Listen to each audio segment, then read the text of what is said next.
E aí, turma boa, sejam todos bem-vindos ao canal Sala Web de Aula, Auxiliando na Educação. Sou o professor Fernando Silva e esta é mais uma videoaula do nosso canal. Então, vamos aí para o assunto de hoje. Na aula de hoje, teremos Ciência, sexto ano, capítulo 8, Níveis de Organização e Sistemas do Corpo Humano, parte 2. Este conteúdo você encontra nas páginas 147 a 151 do seu livro didático. Então, vamos lá para o nosso livro. Bom, aqui nós temos nosso assunto seguinte, que é tópico 2, níveis de organização das plantas. As plantas são bem diferentes dos animais, mas também são organismos que apresentam células organizadas e com várias funções. Você conhece órgãos ou outras estruturas das plantas? Então a gente vai fazer a comparação com o que a gente viu dos animais, certo? Tanto plantas como animais utilizam o gás oxigênio para respirar, mas, diferentemente do que ocorre com os animais, que precisam ingerir outros seres vivos ou produtos derivados deles para que eles possam se nutrir, ou seja, é o caso, por exemplo, dos mamíferos, precisam do leite, né, produzido por eles, né, para sua mãe, para poder se alimentar, né, daí derivados, ok? As plantas produzem açúcares por meio de fotossíntese. Então, ela vai produzir um sustento para ela através de um processo chamado fotossíntese. Esses açúcares são usados na produção de outras substâncias, além da nutrição da planta. Ok? Então, na figura 8.9, você tem aqui o esquema sendo apresentado, né, de como ocorre a fotossíntese na maioria das plantas. Então, você tem que assim, enquanto a maioria dos animais tem órgãos e sistemas que lhes permitem movimentar-se e a procurar alimento, as plantas não desempenham, né, não dependem desse processo, desse movimento de ir atrás, né, para absorver nutrientes, ok? Mas apresentam estruturas específicas para fixação no solo, para sustentação e para realização da fotossíntese.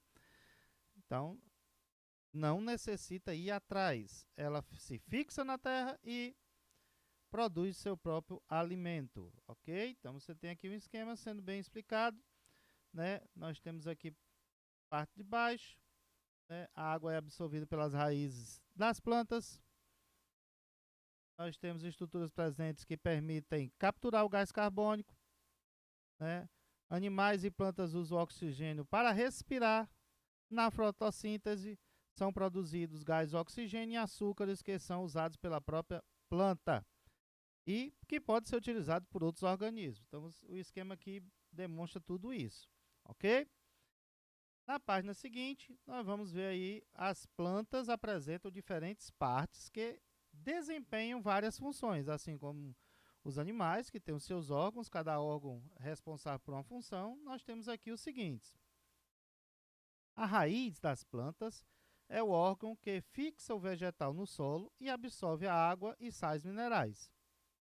Bom, o caule, né, nós temos aí o caule, sustenta as folhas e as mantém, geralmente, em posição elevada, ok? Ou seja, acima do solo. O que possibilita a captação de luz necessária para a fotossíntese. Então, um dos ingredientes para se poder realizar a fotossíntese é a presença de luz solar como fonte de energia, ok? Para esse processo. Além disso, ele leva o caule, né, os açúcares produzidos principalmente nas folhas para todas as partes da nossa planta. Então, ele serve de conduto, né, uma condução aí de tudo que é produzido, ok?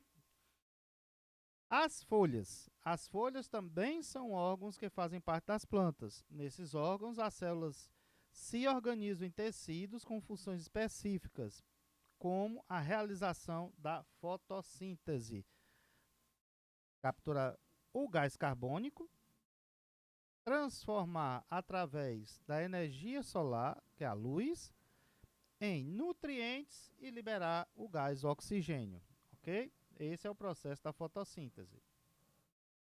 Então, você tem aqui o esquema, né, de um pedaço de uma folha, né, dividida aqui e organizada em camadas, certo?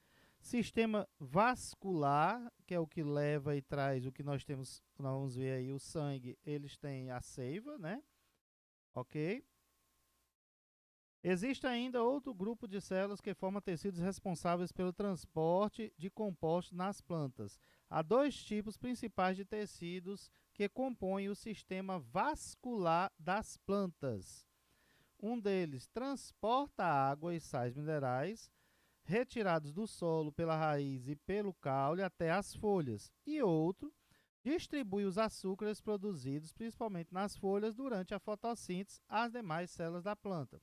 Então, uma parte leva água e sais minerais, né? A outra leva os açúcares produzidos nas folhas. Tópico 3. Vamos iniciar o tópico 3, já que ele é bastante extenso, né? Sistemas do corpo humano. Vamos iniciar hoje e concluir na próxima aula, né? Então, agora que você já sabe que os seres multicelulares se organizam em diferentes níveis, vamos investigar modelos para compreender a organização complexa dos principais sistemas do corpo humano. Os sistemas serão estudados e representados separadamente, mas não esqueça que eles trabalham em conjunto o tempo inteiro, mantendo o funcionamento do organismo. Vamos falar deles, cada um em separado, mas sempre guardando a ideia de que todos trabalham juntos, né, em prol do organismo. Começamos aqui o sistema digestório, né? O ser humano, assim como os outros animais, precisa se alimentar de plantas e de outros organismos para manter suas funções, para poder gerar sua energia. Como isso acontece, você sabe? O sistema digestório é responsável pela digestão dos alimentos e absorção dos seus nutrientes. A passagem por esse sistema começa na boca, onde os dentes cortam e trituram os alimentos para que eles comecem a ser quebrados em pedaços cada vez menores, para a gente vai ver até chegar num ponto em que esses pedaços vão ser absorvidos pelo nosso organismo e cair na corrente sanguínea, ok? Esse sistema é formado por um tubo principal associado a glândulas, ou seja, partes do nosso corpo que vão produzir líquidos, certo? As glândulas salivares, por exemplo, lançam na boca a saliva, líquido responsável por umedecer a comida e iniciar a digestão de determinados alimentos. Então, a digestão já começa na nossa boca, enquanto a saliva está sendo produzida pelas glândulas salivares, vão amolecendo e alguns compostos de alguns alimentos já vão sendo dissolvidos, desmanchados, quebrados em pedaços cada vez menores por essas enzimas aqui. Então, já inicia na boca, certo? O fígado, além de desempenhar inúmeras funções, produz um líquido, qual o líquido produzido pelo fígado, né? A bile, armazenada na vesícula biliar, que facilita a digestão das gorduras. Então, tudo que tem a ver com gordura, a bile vai facilitar essa quebra, certo? Outras glândulas produzem uma secreção responsável pela digestão de vários tipos de alimento, é o pâncreas, certo? Também vai produzir cada enzima dessa, cada líquido, cada fluido desse vai quebrar uma determinada substância durante a digestão. A digestão permite que os nutrientes presentes nos alimentos atravessem a parede do tubo digestório, por onde o alimento passa, impulsionado pela ação muscular. Nas paredes do tubo digestório, os nutrientes são absorvidos pelo sangue, que os transporta até as células do nosso corpo todo. Veja a figura 8.12, principais órgãos do sistema digestório e as chamadas glândulas anexas, como o fígado e pâncreas, que auxiliam no processo de digestão. Então, você tem aqui o esquema da nossa digestão, que começa aqui na boca, né? As glândulas salivares, os dentes vão quebrar, triturar o alimento. A língua vai empurrando, né, esse alimento sendo triturado. Esse alimento é umedecido pelas glândulas salivares, desce aqui pelo esôfago, né, chegando até o estômago. E aí você tem vários, né, elementos que vão, né, partes que vão ajudar nessa digestão. Temos aqui o pâncreas, a vesícula biliar, tem aqui o fígado, do estômago segue para o intestino, né, o intestino delgado, o intestino grosso, até chegar no reto e sair do nosso corpo através do ânus. Ok? Seguindo adiante. Depois de passar pela boca e ser engolido, o alimento passa pela faringe e pelo esôfago, chegando ao estômago, onde a digestão continua. Em seguida, é empurrado para o intestino delgado, que juntamente com o fígado e o pâncreas atua na digestão do alimento. Após a digestão, ocorre a absorção da maior parte dos nutrientes. Na próxima etapa da digestão, o alimento chega ao intestino grosso, onde boa parte da água contida nos alimentos é absorvida pelo corpo e ocorre a formação das fezes, que são, né, os resíduos daquilo que não foi absorvido, né, pelo nosso corpo. Tudo que sobrou vai se tornando as fezes que vão ser expelidas, né, do nosso corpo, composto de tudo que não foi digerido nem absorvido pelo organismo. As fezes são eliminadas, passando pelo reto e chegando ao ambiente externo pelo ânus. Então esse foi o nosso sistema digestório. O próximo é o respiratório. Nesse sistema respiratório, as células do corpo humano, assim como outras de muitos organismos, utilizam o gás oxigênio para obter energia por meio do processo chamado respiração celular.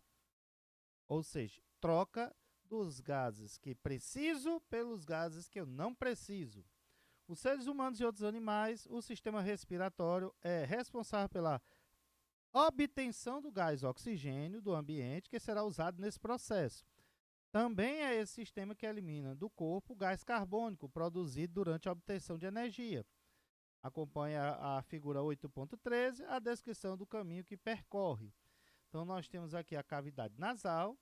Novamente, nós temos aqui a faringe, laringe, e aí nós chegamos na traqueia, brônquios, né, essa divisão, e nós temos aqui os pulmões, né? Os bronquíolos são cada vez menores, os alvéolos pulmonares e aqui os vasos sanguíneos, onde ocorre essa troca gasosa. Você deve ter notado que muitas vezes que você vê o desenho do nosso sistema, né, de vasos sanguíneos, nós temos a representação de azul e vermelho. A gente vai falar disso posteriormente, né? Onde uma cor representa o sangue com muito oxigênio e a outra representa o sangue com muito gás carbônico. Por isso essa diferenciação das cores, ok?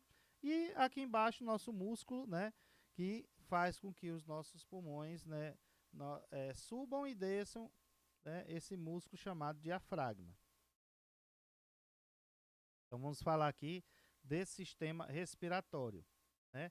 O ar penetra no corpo pelo nariz ou pela boca, o correto pelo nariz, chega à faringe e depois passa pela laringe. Na laringe se encontram as pregas vocais, também chamadas de cordas vocais, que podem vibrar durante a saída do ar, produzindo os sons da voz. Então, o som da nossa voz é produzido por essas cordas vocais, também chamadas pregas vocais, essas pelezinhas que ficam dentro, que quando o ar passa, faz elas vibrarem e transformam em som, ok?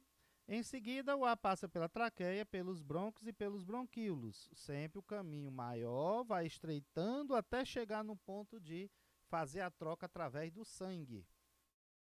Dos bronquíolos, o ar é conduzido aos alvéolos pulmonares. O ar chega aos alvéolos que contém gás oxigênio, que acaba sendo absorvido pelo corpo e vai para o sangue. Ao mesmo tempo, enquanto o gás oxigênio vai sendo absorvido e passa para o sangue, né, ao mesmo tempo, o sangue em contato com os alvéolos contém gás carbônico, que é passado para eles e acaba sendo eliminado na saída de ar. Então, nós temos a inspiração, o ar entrando, né, no nosso sistema respiratório, e a expiração, que é o ar saindo do nosso organismo.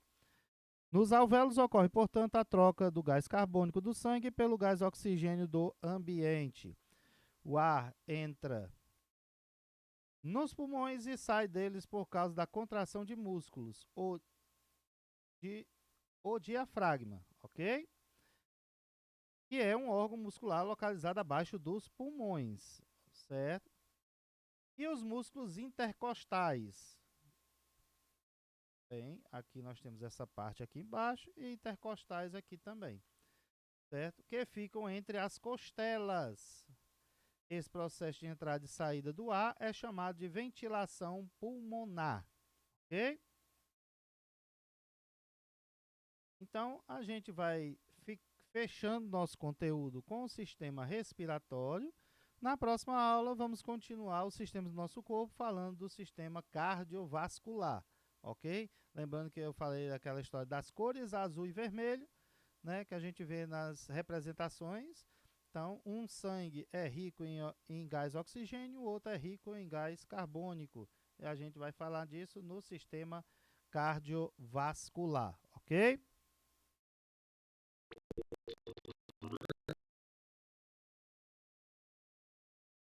No nosso link, você vai encontrar aqui a nossa atividade, ok? Lembrando, nossa atividade de segunda vai para quarta, de quarta vai para sexta, certo? E a de quinta para segunda.